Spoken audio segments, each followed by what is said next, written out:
Ketika musuh-musuh Islam berkuasa, tidak boleh ada satu muslim yang hidup. Buktinya, Andalusia, Spanyol. Umat Islam itu pernah ada di Spanyol 800 tahun kira-kira. 800 tahun.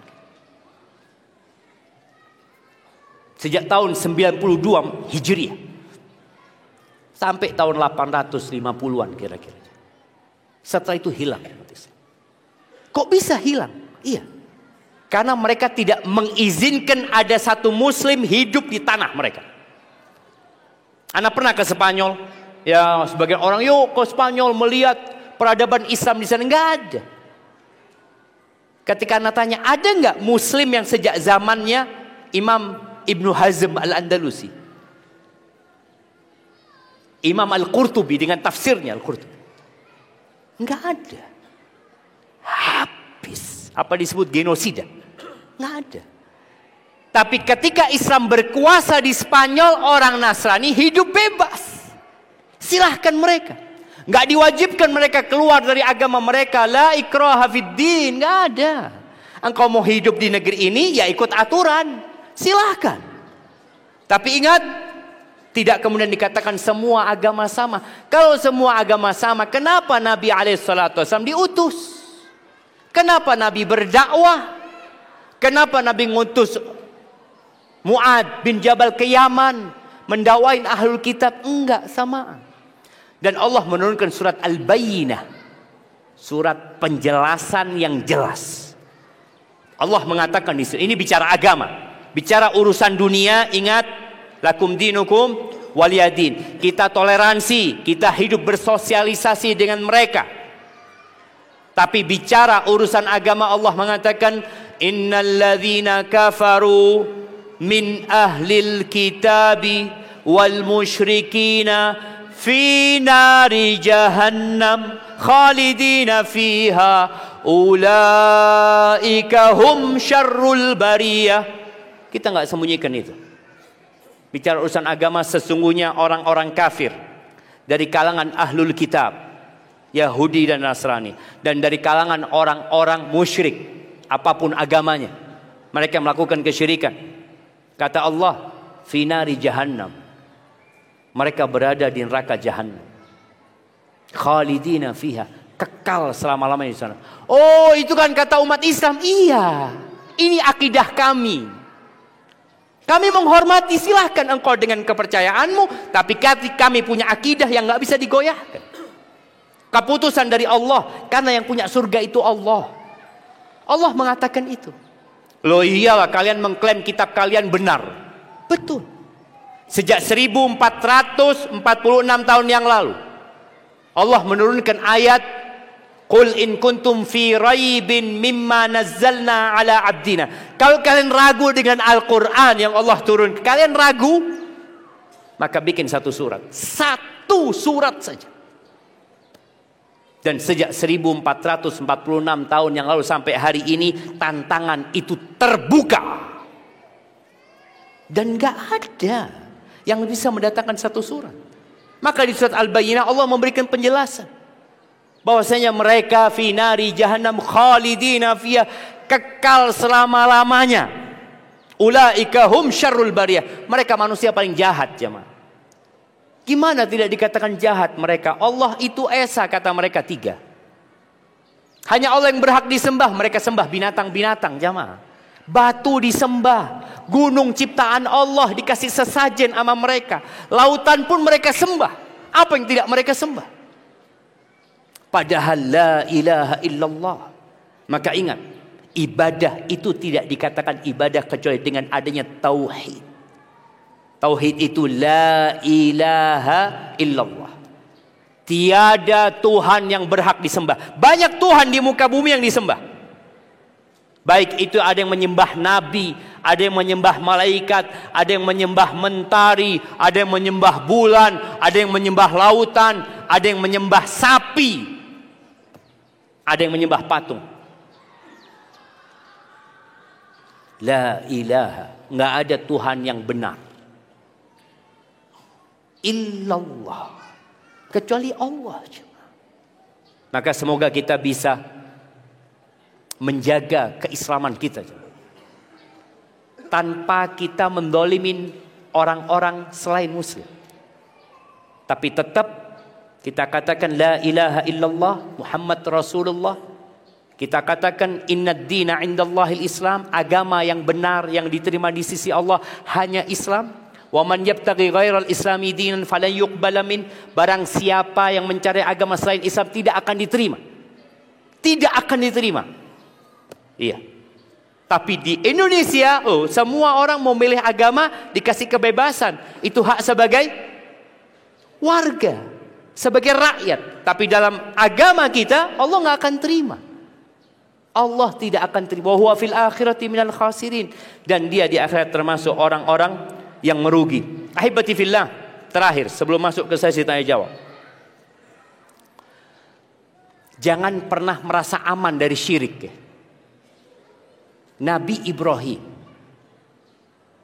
itu berdoa supaya diselamatkan dari kesyirikan. Siapa yang hafal doanya Nabi Ibrahim? Nah,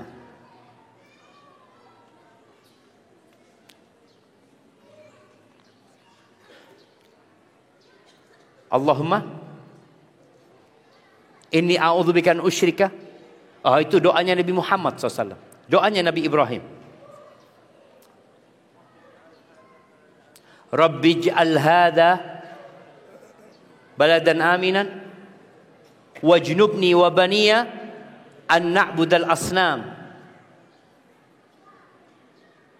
Antum mau buku, mau amplop? Kalau amplop bisa buat beli buku, kalau buku nggak bisa. Hah? Amplop saja ya, Masya Allah.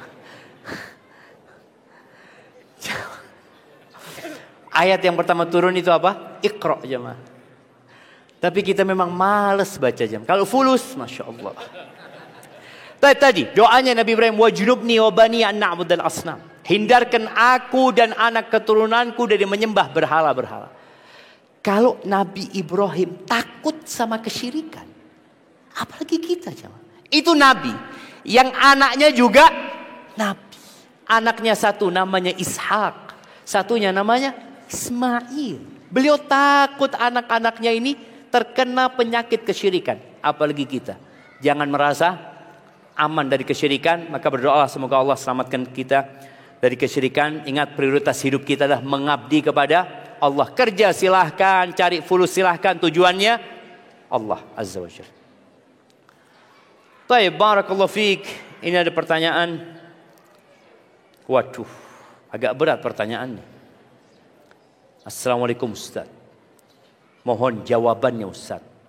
Sebagai seorang ASN, apa hukumnya menerima sesuatu barang, uang, atas nama vendor atau pihak ketiga setelah pekerjaan selesai?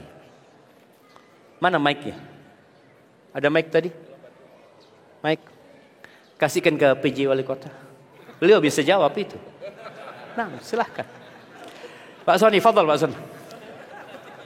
Fadal.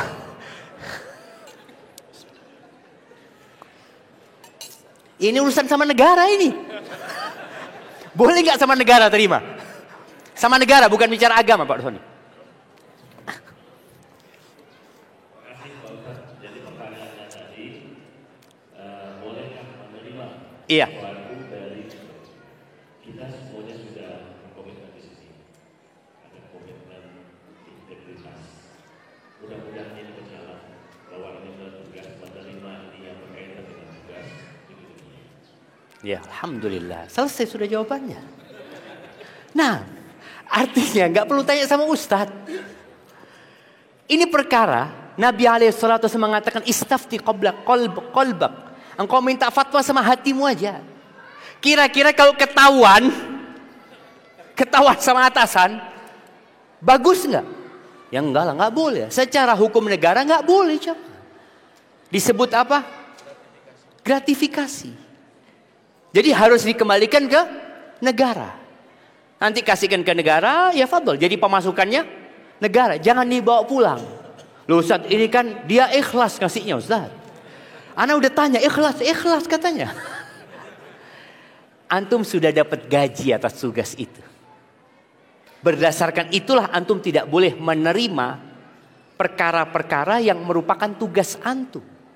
Kecuali setelah antum bekerja, antum kerja lagi, buka usaha atau apa, ya lain lagi, itu pemasukan lain. Tapi income yang antum dapatkan dari tugas harus kembali ke tempat antum bertugas.